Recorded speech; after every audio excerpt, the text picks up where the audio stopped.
Je m'appelle Jean-Paul. Nitwa Jean-Paul. Je suis évangéliste. Ndumuvugabutumwa. Et avec mon épouse, Hamwe n'uwo twubakanye, nous avons créé un ministère, turafise igikorwa le Puy de Sichard. cyitwa Puy de Sichard. C'est un ministère d'évangélisation et d'action. Ni igikorwa cy'ivugabutumwa no kugira neza. Il y a quelques mois, nous étions au Kenya Mu mezi aheze twari turi muri Kenya pour une croisade mu gikorane et pour soutenir une œuvre qui s'occupe des veuves et des orphelins. tugiye no gushika igikorwa c'imfuvyi hamwe n'abapfakazi. Et nous sommes très heureux d'être avec vous aujourd'hui. Turanezerewe cyane kubana namwe uyu munsi. Tout à l'heure, quand les chantres étaient en train de porter la louange, Igihe abaririmbyi ko barahimbaza Imana, j'étais en train de repenser le jour où Dieu m'a appelé. nariko nanje nibuka igihe Imana yampamagara. Je vais le raconter très très vite pour bien gérer le temps. Ngeka ndabashingiye intahe nihuse mu kugira ngo tunganye umwanya. Mon épouse, à ce moment-là, on était catholique. Jewe n'umufasha wanje twasenga muri Katolika. Et mon épouse avait été invitée à une conférence. Hama mufasha wanje bamuhamagara muri conférence. Les gens avaient beaucoup insisté. Elle y était allée par politesse. Hama we yagiye nyine kubwo kubaha. Moi, j'étais resté courageusement à la maison. Jene nasigaye nizigiye n'amanyama muhira. Et elle est rentrée plus ou moins vers 1h du matin. Hama chata sandwi z'ijoro. Vous savez, à 1h du matin, le sommeil, il est bien sucré. Muravyumva yuko sandwi z'ijoro itirewe mu isukari. Et elle vient. Hama araza. Elle me dit, demain, on a demandé que tu viennes avec moi à la conférence. Arambwira ati ejo bansavye ko uzojana nanje mu gikorane. Vous savez, vous êtes à ce niveau de sommeil, Uravyumva uri mu rwo rwego rwo gusinzira. où même si on te dit que demain, tu vas devoir marcher sur des braises, Nawe woca kubwira ko ejo honyura ku du feu, amakara. voilà. Tu es prêt à dire oui pour pouvoir continuer à dormir. Uca uvuga yego kugira ngo bandanye wisinzirira. Donc elle me dit, demain, on va y aller. Acarambwira ejo tuzogenda. Je dis oui, oui. Ambwira ego cyane nzoza. Je ne savais pas Sinari nzi que cette semaine-là, ma vie allait changer. kwiyo ndwi nyene ubuzima bwanje bugiye guhinduka.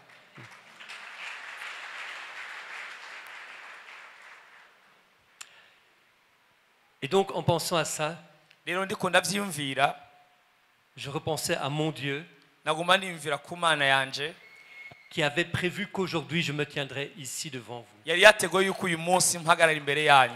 Et pour cela, je lui rends gloire. Kubw'iyo mpamvu ndayihaye icubahiro.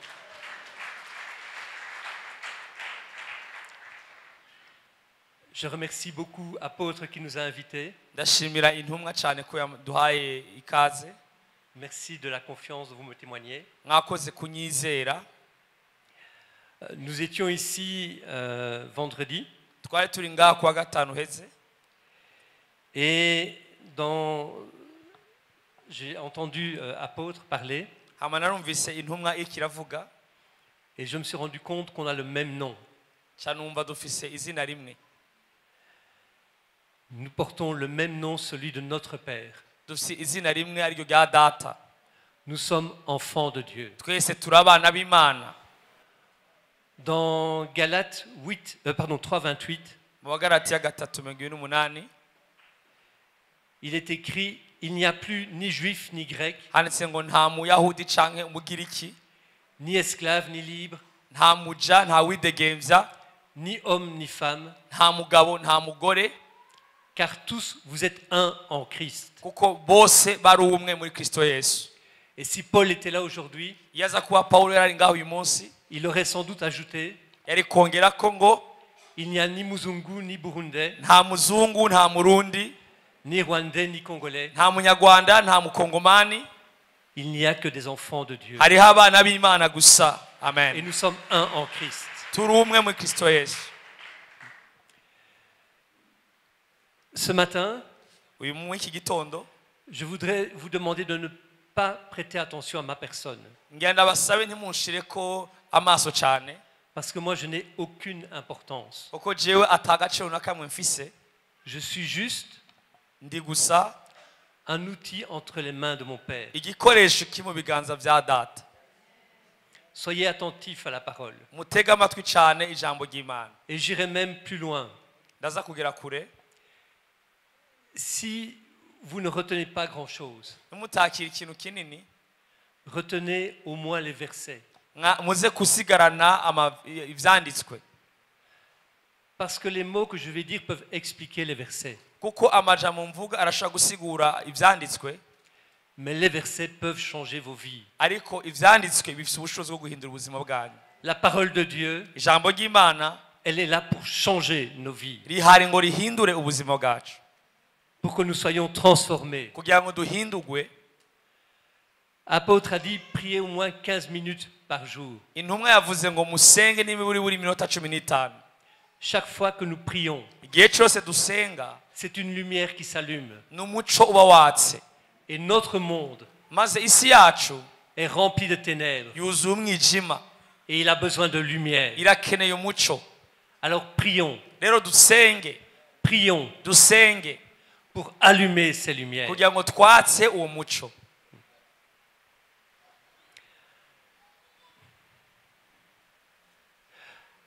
Vous êtes actuellement dans un thème Muri teme cyangwa icigwa sur, du moins ce que j'ai vu, sur le ciel ouvert.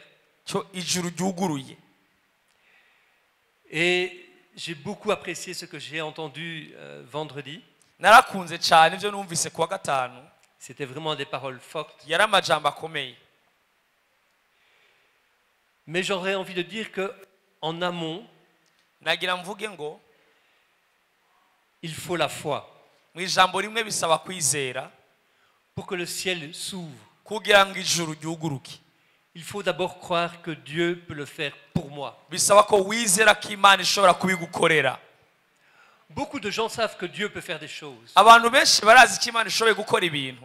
Beaucoup de chrétiens croient que Dieu peut faire des choses. Abantu benshi barizera yuko Imana ishoboye gukora ibintu. Mais il y a encore plus de chrétiens Ariko hari abakizwa benshi qui croient que Dieu va faire ça pour les autres, mais pas pour eux. bizera ko ishobora kubikorera abandi ariko atari kuri bo. Ça ne peut pas leur arriver. Ntibishobora kubashikira.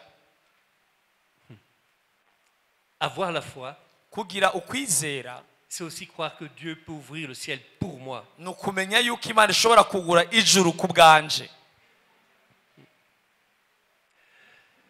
Je vous ai parlé du moment où on s'est converti. Nariko ndabashinga intahe ingene nakijijwe.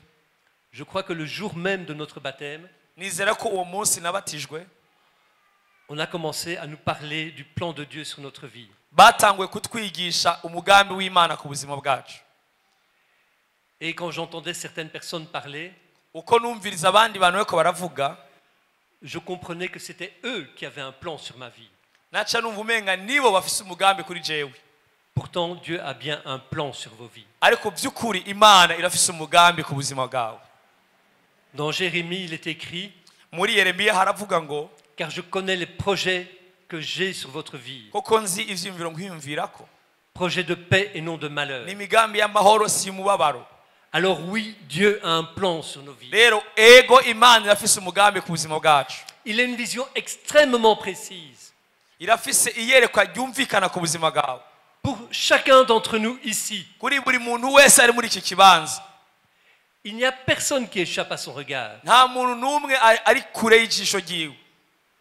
Même le plus petit enfant, N'umwana muto cyane. Dieu sait déjà ce qu'il a prévu pour lui. Imana irazi neza ivyo yamutegekanije muri ubu buzima. Et il y a déjà une chose Rero kandi hari ikintu extrêmement précise ikintu kizwi neza cyane que Dieu a prévu pour nous. Imana yaduteguriye.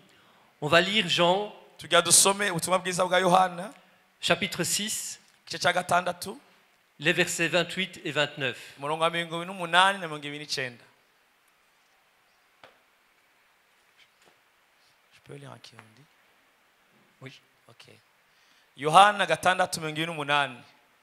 Baramubaza bati tugire dute ngo dukore ibikorwa by'Imana. 29.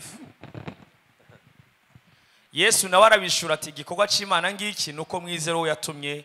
Amen. Amen. J'essaie de temps en temps de croire que je suis encore jeune, ndizera cyane ko nkiri mutoyi, mais quand je veux lire, mes yeux me rappellent que 20 ans, ça fait un petit moment que je les ai. nshatse gusoma amaso acanyibutsa yuko imyaka iriko iratera imbere gatoyi. Quand on demande à Jésus babajije Yesu ce que c'est que faire l'œuvre de Dieu, icyo ari cyo gukora igikorwa cy'Imana, Jésus ne parle pas de prier. Yesu ntiyavuze ngo senga, Il ne parle pas de donner aux pauvres. ntiyavuze ngo bahereze abakene, Il ne parle pas de construire des églises. ntiyavuze ngo ubaka amashengero, Il ne parle même pas de se réunir pour prier, pour être en culte, pour louer Dieu. ntiyigeze acisha no mu kanwa ngo abantu bahurire hamwe basenga Imana. Ces choses sont importantes. Ivyo bintu byose ni iby'agaciro, Ces choses font partie de la vie du chrétien. ivyo bintu byose bigize ubuzima bw'umukristo. Mais avant ça, Ariko imbere y'ivyo byose, notre première tâche, igikorwa cya mbere tujejwe c'est même pas une tâche essentielle. si n'igikorwa cya nkenegwa, C'est ce qui vient vraiment avant tout. nicyo kiri imbere y'ibindi byose. Notre première tâche, c'est avoir la foi. Igikorwa cya mbere Imana ishaka ni ukwizera Imana, Avoir la foi. kugira kwizera, Avoir la foi. kwizera, Et garder la foi. kuzigama kwizera, Garder la foi. kuzigama kwizera. Alors je sais que beaucoup vont me dire, oui, mais pour être chrétien, on a la foi. Benshi bashambwira ati yego kuba umukizwa ufise kwizera, Tu perds ton temps là, parle-nous d'autre chose. uriko urata umwanya tubwira ibindi. Forcément, on a la foi puisque le dimanche, on est ici au lieu de rester dans son lit à dormir. Nivyo turafise kwizera kuko tuba turi ngaha hakuguma muya turyamye, On vient au veillées, turaza kurara amajoro on dusenga, paye notre dîme. turatanga ibigira 10. Mais non. À ça, je vous répondrai deux choses. Ariko kuri ico kintu ndabishura ibintu bibiri. Pilate et Hérode, Pilato hamwe na Herode ils se sont approchés de Jésus. baregereye Yesu, Ils ont parlé avec Jésus. baravugana na Yesu, Jésus leur a parlé. Yesu arababwira. Je ne sais pas si vous réalisez. Sinzi kuri kurabona, Ils étaient face à face avec Jésus. bari kumwe na Yesu, Et pourtant, il ne s'est rien passé. ariko nta kintu na kimwe cyabaye, Il ne s'est strictement rien passé. nta kintu na kimwe na gatoya cyababayeko, Parce qu'ils n'avaient pas la foi. kuko batari bamwizeye, Parce qu'ils n'avaient même pas conscience de qui était devant eux. kuko batari bazi na gatoya uwo bahagaze imbere. Tu peux venir dans l'église. Urashobora kuza mu rushengero, Tu peux venir tous les dimanches. urashobora kuza buri wa Mungu, Si tu n'as pas conscience de la personne devant qui tu te tiens, ariko utazirikanye uwo uhagaze imbere. et je ne parle pas des pasteurs ou des apôtres, Siniko ndavuga intumwa cyangwa n'abungere. si tu n'as pas conscience que tu te tiens devant Dieu, Niba utazi ko uhagaze imbere y'Imana, tu perds ton temps. uri kuratakaza umwanya. La foi, Kwizera, la foi. kwizera. Dans ces chrétiens, on peut même trouver des gens qui peuvent citer des versets. Turasa mwabo bakizwa urasanga yabaza amaverse cyangwa ivyanditswe. Et dans les chrétiens, Muri abo bakristo, et je ne vais pas vous mentir, j'en connais, singomba kubahenda abo bantu ndabazi. on a des gens, Turafisemwe abantu, ils viennent à l'église parce qu'on a... sorry, Ils viennent à l'église baza ku rushengero parce qu'on a toujours fait comme ça. kuko bamye babikora kuva kera. Leurs parents allaient à l'église, Abavyeyi babo bahora baja gusenga, leurs frères et sœurs vont à l'église, abavukanyi babo bahora baja gusenga, ils vont à l'église. nabo bagaca baja gusenga.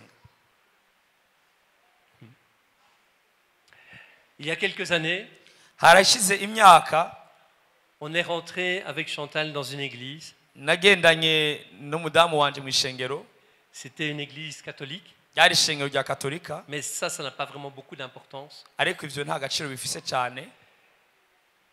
Le culte a duré exactement 20 minutes. Hama culte canke gusenga bimara iminota 20. Il n'y a même pas eu un mot de louange, Nta n'umwanya wo guhimbaza wari wabaye, pas une seconde d'adoration. nta n'umusogonda na mutoyi wo gutazira Imana, guhimbaza Imana. Le prêtre n'a même pas élevé une seconde la voix. Umupadiri ntigeze aduza n'ijwi gatoyi.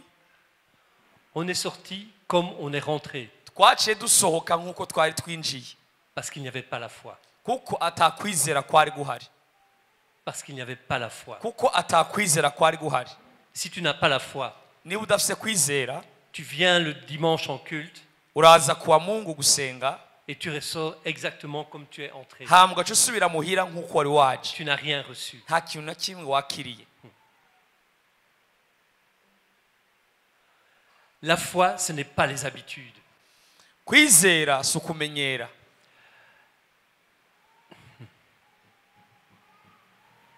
La foi, c'est bien au-delà de ça. Kwizera biri hejuru y'akamenyere ko kuza gusenga. Et par rapport aux gens qui se disent, mais si on est chrétien, on a la foi.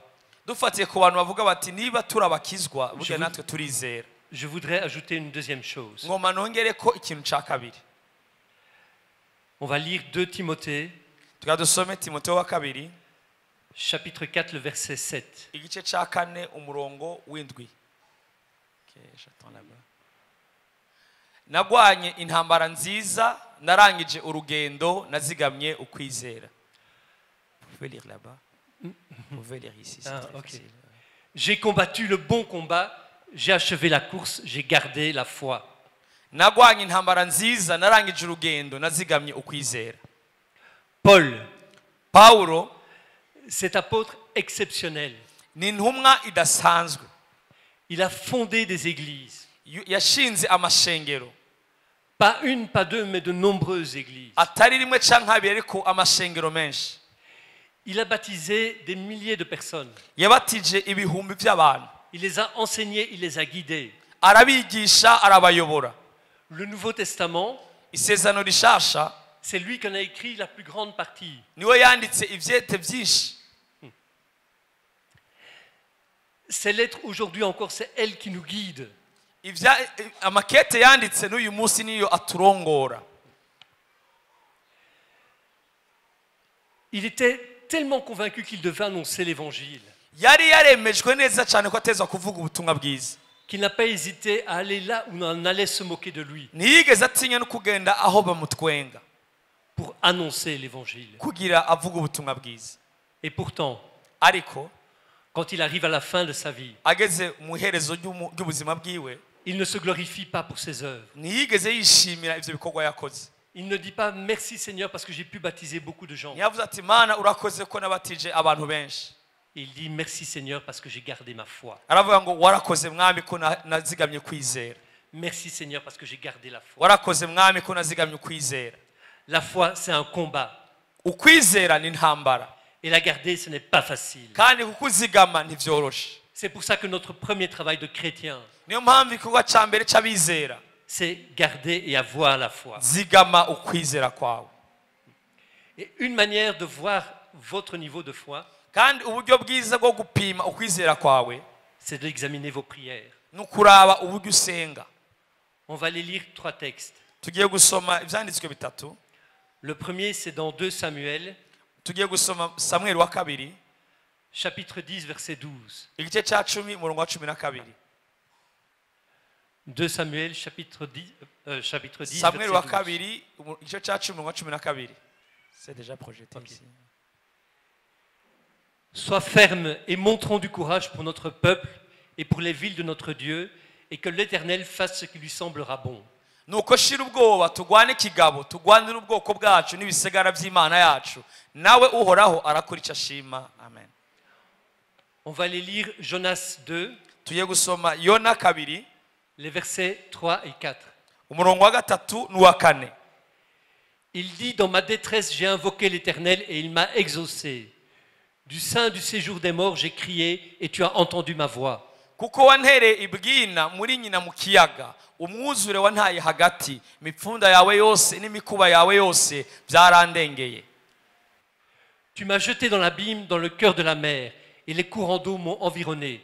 Toutes les vagues et tous les flots ont passé sur moi. Ndavuga nti nciwe mu nyonga zawe ariko nzokongera gutumbera urusengero rwawe rwera. Amen. Amen. Et enfin, on va lire Luc 22, Tugiye gusoma Luka 22 les versets 41 jusqu'à 43. umurongo wa 41 gushaka 43. Puis il s'éloigna d'eux à la distance d'environ un jet de pierre, et s'étant mis à genoux, il pria. Atandukana nabo ashika nkaho tegwa ibuye arapfukama arasenga. 42. Disant, Père, si tu voulais éloigner de moi cette coupe, toutefois que ma volonté ne se fasse pas, mais la tienne. ati data asanga ubigomba kura iki gikombe kindengane ariko ntibibe nk'uko jewe ngomba yamara bibe uko wowe ugomba. Alors un ange apparut du ciel pour le fortifier. Marayika Amen. aramwiyereka avuye mu ijuru amuha intege. Amen. Amen. Amen. Amen. Amen. Les premières paroles Amaverse ya mbere twasomye dans Samuel, muri Samweli c'est des paroles qui sont prononcées par Joab. n'amajambo yavuzwe na Yowabu. Joab, il est le général de l'armée de David. Yowabu yari umugabisha w'ingabo w'igisirikare cya Dawidi. Et il s'apprête à attaquer les fils d'Amon. Yari agiye kurwana Il s'apprête à attaquer les Abamoni. fils- Okay. C'est un combat qui ne s'annonce pas facile. Ntiyari intambara yari yoroshe mu ntango. Alors il parle à son second. Acabwira ugira kabiri kuri we. Il lui dit, il faut qu'on soit fort Aramubwira ati ni vyiza ko dukomera et on va remporter la victoire. kandi tuca dutsinda. Et dans ce combat, Muri iyo ntambara Dieu va faire ce qu'il veut. Imana izoca ikora ivyo ishaka. La première fois que j'ai lu ces versets, Umunsi wa mbere nasomye ico canditswe je me suis dit, ah mais c'est une bonne prière. naciye mvuga ati iri niryo sengesho ryiza.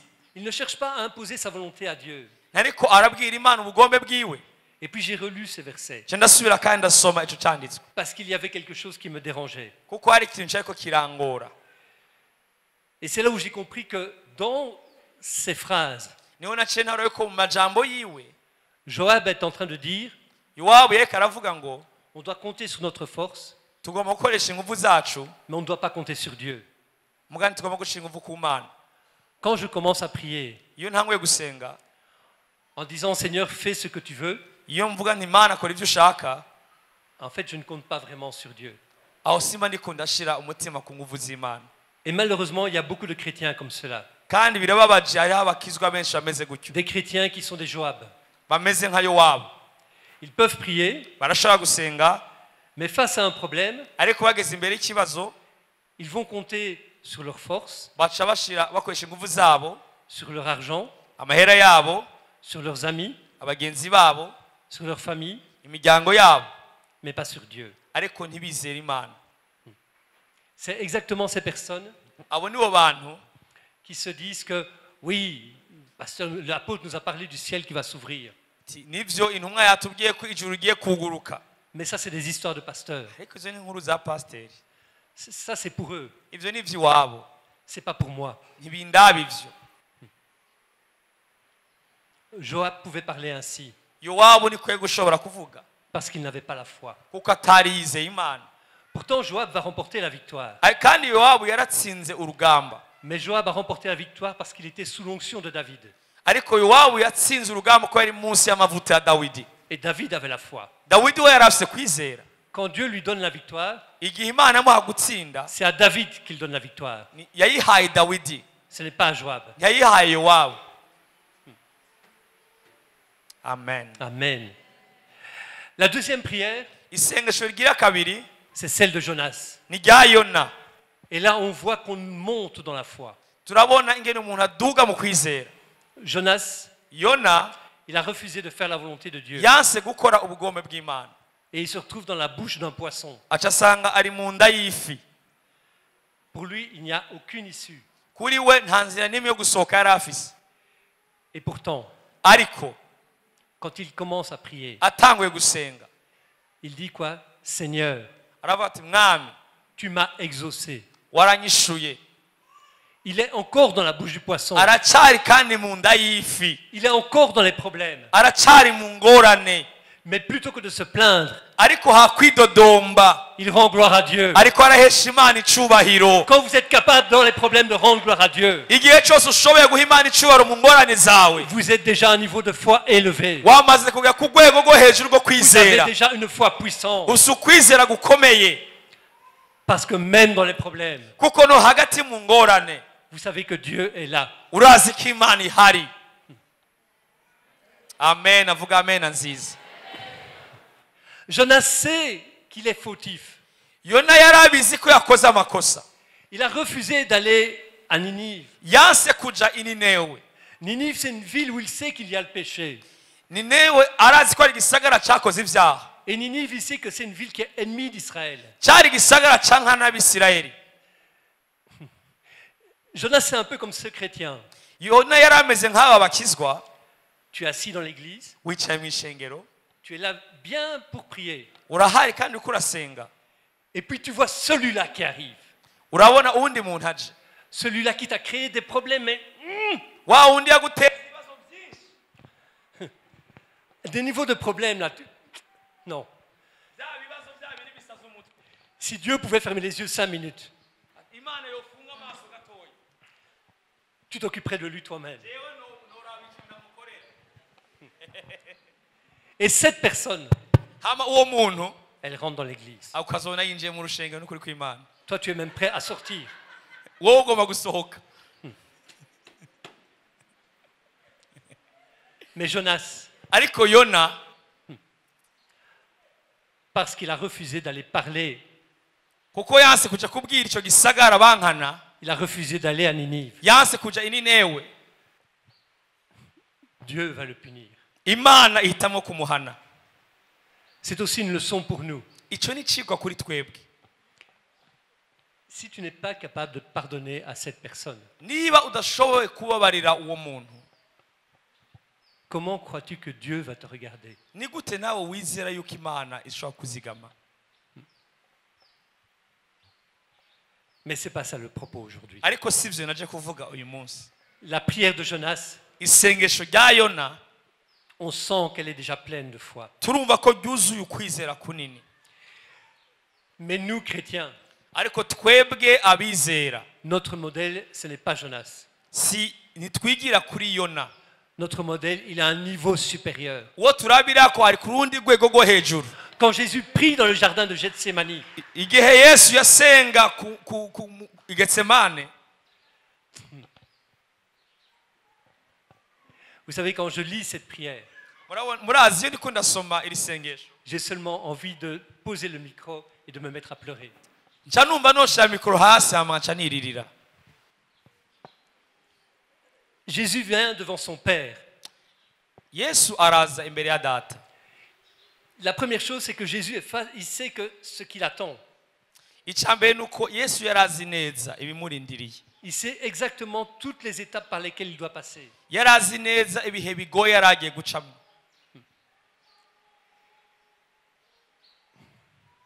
Et Jésus est à la fois Dieu et homme.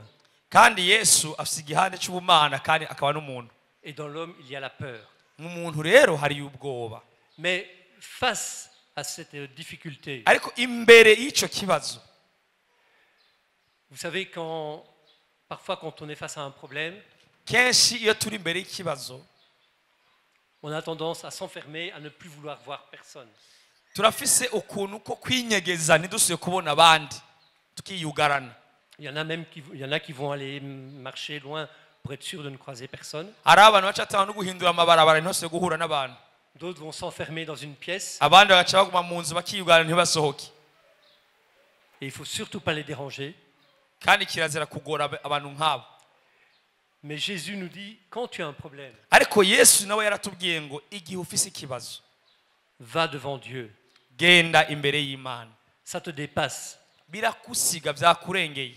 Tu ne vois pas d'issue. Ntubona inzira n'imwe. Plutôt que de t'enfermer sur toi-même, Hakwiyugaranira kuri wo kigunga. va t'ouvrir devant Dieu. Genda wiyugururira imbere y'Imana. Et c'est ce que Jésus fait. Icyo nico Yesu yakoze. Père, Data, si tu voulais éloigner de moi cette coupe, asanga ubigomba kuri iki gikombe. mais la phrase suivante est tellement forte. Mugabo ijambo rikurikira niryo rikomeye cyane. Toutefois que ma volonté ne se fasse pas, mais la tienne. Ariko ntibibe uko jewe ngomba, yamara bibe uko wowe ugomba. Que ta volonté soit faite. Ubugombe bwawe Mana abe aribwo buba. Quand tu es capable de prier Igihe ushoboye gusenga, en disant à Dieu que ta volonté soit faite, ukabwira Imana ati Mana ivyo ushaka abe arivyo biba. là tu es à un haut niveau de foi. Aho wageze ku rwego rwa nyuma rukomeye cyane rwo kwizera. Bien souvent quand nous prions, Kenshi iyo dusenga, nous sommes capables de dire, turashobora kuvuga ngo Seigneur, j'ai besoin de ça. mwami ndakeneye iki kintu J'ai besoin de ça. ndakeneye iki kintu J'ai besoin de ça. ndakeneye iki kintu Et parfois même, nous arrivons devant Dieu kandi rimwe na rimwe turagera imbere y'Imana en lui disant, mon frère, tukabibwira tuti muvukanye il a besoin de ça. mugenzi wanje akeneye iki kintu J'ai vu qu'il avait tel problème. ndabona ko afise iki kibazo J'ai réfléchi. naciyumviriye J'ai trouvé la solution. natoye n'inyishu yavyo Seigneur, applique ma solution. mwami rero shitsa ibi bintu njyewe namutoreye. Malheureusement, nous avons trop tendance à arriver devant Dieu avec nos solutions. turafise ikibazo cyo kugera imbere y'Imana dufise deja n'inyishu y'ibibazo byacu. Je vais prendre un exemple concret. ngenda bakarorero kagaragara gafatika. Vous arrivez dans une famille, ugeze mu muryango vous savez que dans cette famille-là, il n'y a pas à manger. urabona ko mu bwo muryango hatagiraho ivyo gufungura. Alors vous dites à la personne, on va prier ensemble. acubwira umugenzi wawe uti tugiye gusengera hamwe. Vous-même, vous savez que vous n'avez pas d'argent. mwese murabizi ko mudafise amahera Mais vous allez prier avec cette personne. mugira musengane na wa muntu. Et vous dites, Seigneur, ncamuga muti mwami tu vois la situation de cette famille. urabona ikibazo cy'uyu muryango. Faites qu'ils aient au moins un sac de riz. raba yuko boronka n'imiburiburi umufuko muceri. Alors effectivement, un sac de riz peut arriver. hama kuko mwabisenze wa mufuko w'umuceri ugacushika. Quelqu'un peut arriver en disant, voilà, j'ai un sac de riz, je te le donne. umuntu agacashika avuga ati ndase umufuko w'umuceri akira. Dieu a exaucé ta prière. Imana yamaze kwishura gusenga kwawe. Il a suivi le plan que toi tu avais fixé. yaciye ikurikiza wa murongo wayihereza. Mais toi, dans ta prière, ariko wowe masengesho yawe tu as bloqué le plan de Dieu. waciye uzibira umugambi w'Imana. Dieu avait prévu un camion. Imana yateguye ko haza ikamyo. Et la personne n'a reçu qu'un sac. none umuntu mumuhaye umufuko wonyene. Nous devons faire attention quand nous prions tugomba kuba maso cyane iyo dusenga à ne pas bloquer kugira ngo ntituzibire ce que Dieu veut faire. icyo Imana ishaka gukora. Nous ne pouvons pas imposer nos solutions à Dieu. kirazira guhereza Imana inyishu zawe. Dieu est mon sauveur. Imana ni umucunguzi wacu, Ce n'est pas le contraire. ntabwo ari igishushanyo cyabyo. Moi, je ne suis que son enfant, son serviteur. jewe ndi umwana wayo kandi ni umukozi wayo. Le meilleur exemple de ça, akarorero keza nobaha c'est l'histoire d'Abraham. ni inkuru ya Aburahamu. On dit souvent que Dieu a voulu tester Abraham. baravuga yuko Imana yashatse kugerageza Il a voulu Aburahamu, tester Abraham et Sarah yashatse gupima Aburahamu na Sara en retardant le moment où ils allaient avoir un enfant. iravye igihe bashaka bipfuza ikibondo. La Bible dit Dieu ne tente pas. biravuga ko Imana itagerageza umuntu. Dieu devait attendre Imana yagomba kurindira que Abraham soit prêt ko Aburahamu aba umuntu yiteguye à recevoir Isaac. kugira ngo yakire Isaka. Abraham a reçu la promesse Aburahamu rero yaciye aronka isezerano. et il avait la foi dans la promesse. hama arizera rya sezerano. Mais ce n'est pas dans la promesse qu'on doit avoir la foi. ariko ntitugomba kwizera isezerano twahawe, C'est en Dieu. tugomba kwizera Imana iduha amasezerano.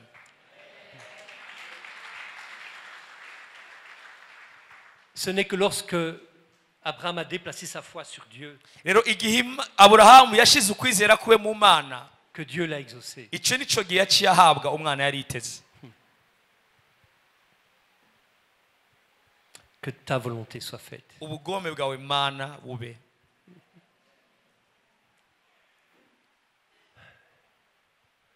Dans ce mot, il y a l'obéissance aussi. muri iryo sengesho harimo kumvira Imana, L'obéissance à Dieu. kumvira Imana. Et l'obéissance, c'est aussi la foi. kandi kumvira Imana navyo kandi ni ikindi gihande cyo kwizera. L'obéissance à Dieu. kumvira Imana, Se soumettre à sa volonté. kwihereza ubugome bw'Imana. Dieu n'a pas prévu que nous soyons dans la misère ou les difficultés. Imana ntihigeze itegura ko tuba mu mubabaro no mu bihe bigoye, Mais Dieu te fait passer par certaines choses ariko Imana iragucisha mu bihe kanaka parce que tu dois grandir. kuko utegerezwa gukura. Ce n'est pas lui qui te met dans les problèmes. siyo igushira mu bibazo. Bien souvent, on y arrive tout seul. rimwe na rimwe turishika nayo, Là, pour se mettre dans les problèmes, on se débrouille comme des chefs. twebwe twiterera mu bibazo tukaja twigwanirira. Et il y a des moments où Dieu te laisse te débrouiller dans le problème que tu as creusé toi-même. hama imana igacifata rero bya bibazo wikwega igacikureka kandi ngo ubyigwanirire Parce qu'il faut que tu grandisses. kuko bikwiye yuko ukura.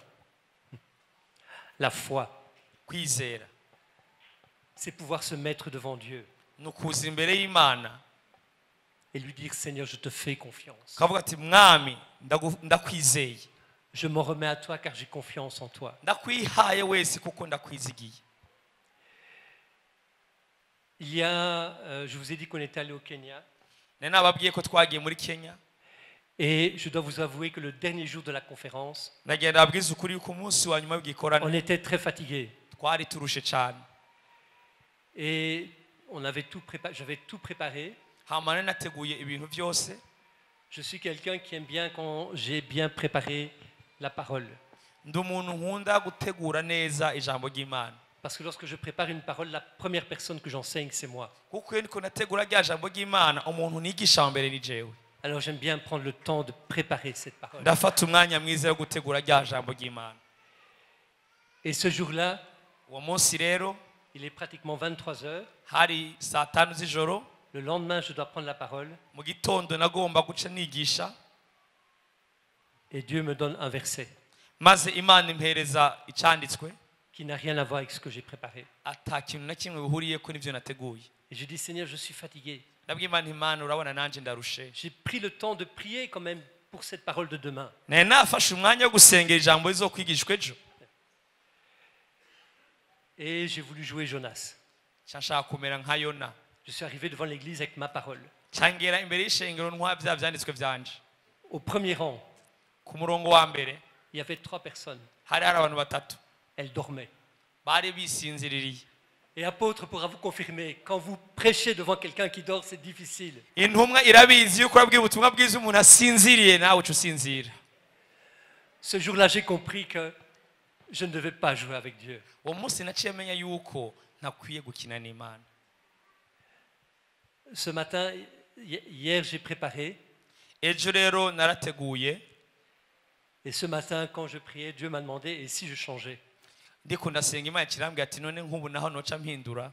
J'ai dit, Seigneur, c'est toi qui règnes, ce n'est pas moi. cyangwa ati ubu rero uri umwami si jewe, ni ukuri ukora ibyo ushaka, Va. kora ibyo ugomba mwami. La foi. ukwizera La foi. ukwizera.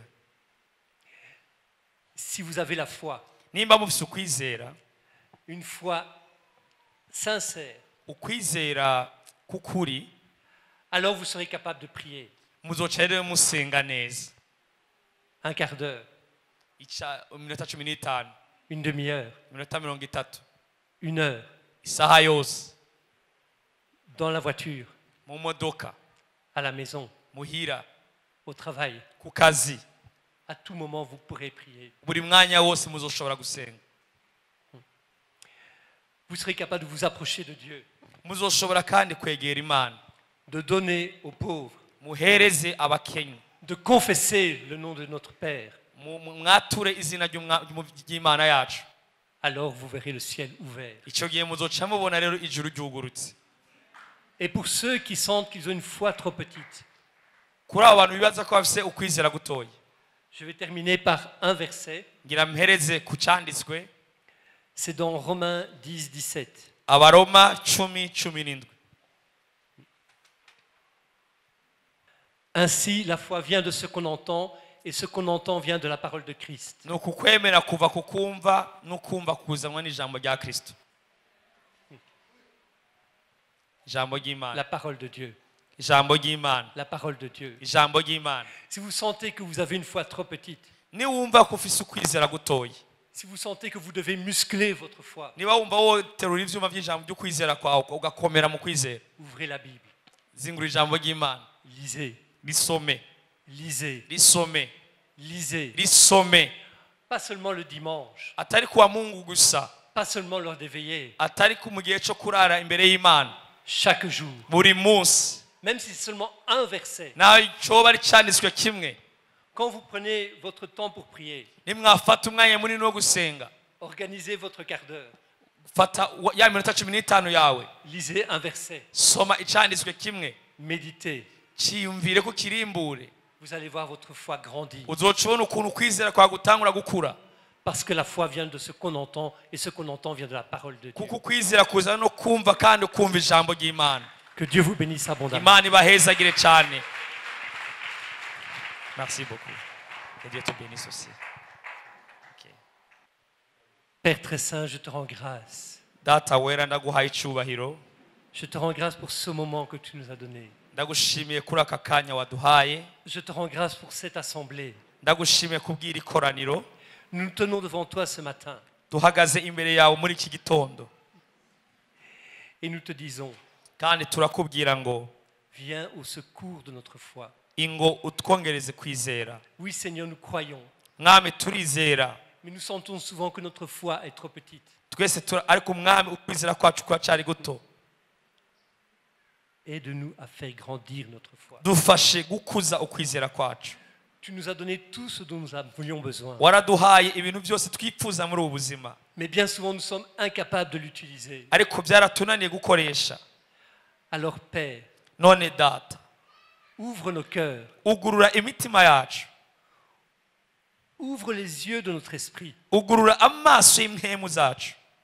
que nous entendions sa voix, Kugira ngo twumve ijwi ryawe. que nous écoutions le Saint-Esprit en nous, Kugira ngo twumvirize mhemu yera aba muri twebwe. et que nous puissions lire nos Bibles pour faire grandir notre foi. Kandi dushobore gusoma ijambo ry'Imana ngo dukuze ukwizera kwacu.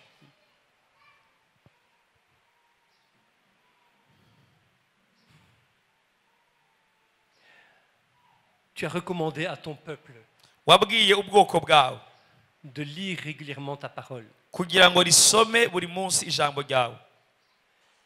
Ce n'est pas pour rien. Si kubw'ubusa wabisabye. C'est parce que ta parole nous fait grandir. Nuko iryo jambo ari ryo rituma dukura. Ta parole nous approche de toi. Iri jambo ryawe ritwegereza wewe. Et nous avons besoin d'être près de toi, Papa. Turakeneye rero kuba hafi yawe. D'être dans ta présence, Tukaba mu bwiza bwawe. près de ton trône. Hafi y'intebe yawe. Il n'y a pas de plus grand bonheur Nta wundi munezero munini ungana que de s'approcher de ton trône no kwegera intebe yawe. et de pouvoir s'asseoir au pied de ton trône. Tukicara ku birenge by'intebe yawe. Il n'y a pas de plus grande bénédiction. Nta mugisha n'umwe ungana. Tu as envoyé Jésus pour que nous soyons sauvés. Waduhaye Yesu kugira ngo aze kudukiza. Qu'est-ce que je peux demander de plus? N'ikihe kintu nogusaba kirenze ico? Père très saint, je te rends grâce. Mwami wera turagushimiye. Que ma foi monte, Kukwizera kwanje que ma gukura. foi s'élève Kukwizera kwanje kuja hejuru. et que je puisse proclamer comme Jésus Kandi ko nshobora kwatura nka Yesu. que ta volonté soit faite. au nom de Ubugombe Jésus. bwawe bube mu buzima bwanje. Amen. Amen, amen, amen.